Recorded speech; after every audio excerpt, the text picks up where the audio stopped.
গোলকগঞ্জত বোৱাৰী অপহৰণৰ ভয়ংকৰ ঘটনা। এগৰাকী বোৱাৰীক দুবাৰকৈ অপহৰণ, ছাগলী আৰক্ষীৰ ৰহস্যজনক ভূমিকা। কিছুদিন পূৰ্বে হালাকুৰা বজাৰৰ পৰা অপহৰণ হয় বিদ্যাৰ ডাবৰী প্ৰথম খণ্ড গাঁৱৰ এগৰাকী এটি সন্তানৰ মাতৃ।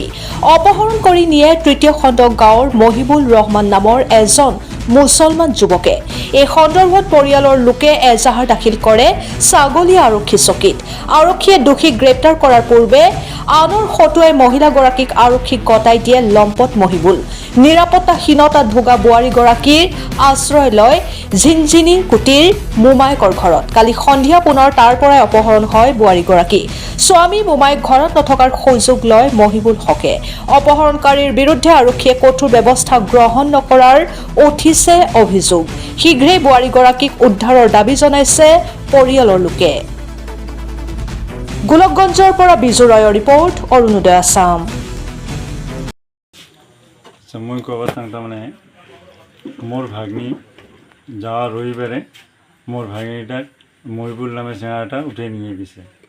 হ্যাঁ, নিয়ে যাওয়ার পরে আমরা ক্যাশ দিলাম সোমবারে ক্যাশ দেওয়ার তারপরে পুলিশের যোগাযোগে আমার ভাগ্নিটা ঘুরে আসি তা থানাতে দিলে।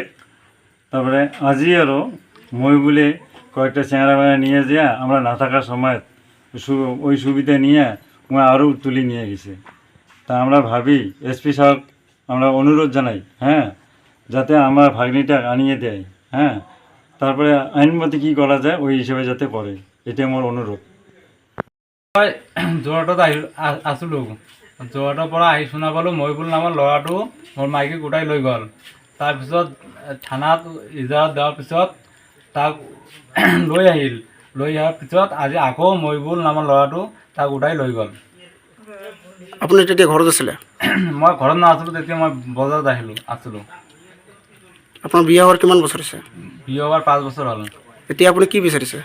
এতিয়া মই বিচাৰিছোঁ এতিয়া এফচি ছাৰে যিটো আইন ল'ব সেইটোৱে মই তাক শাস্তি দিবৰ কাৰণে কি কৰে এইটোৱে মই বিচাৰিছোঁ। মানে মহিবুলক শাস্তি দিব লাগে? মহিবুলক শাস্তি দিব লাগে আৰু মাইকীটো ঘূৰাই পাব লাগে। আপোনাৰ বাচ্চা আছে নেকি? বাচ্চা আছে। কিমান বছৰ? তাৰ 3 বছৰ হ'ল। মা তুই ঘুৰে আসিস ঘুৰি মা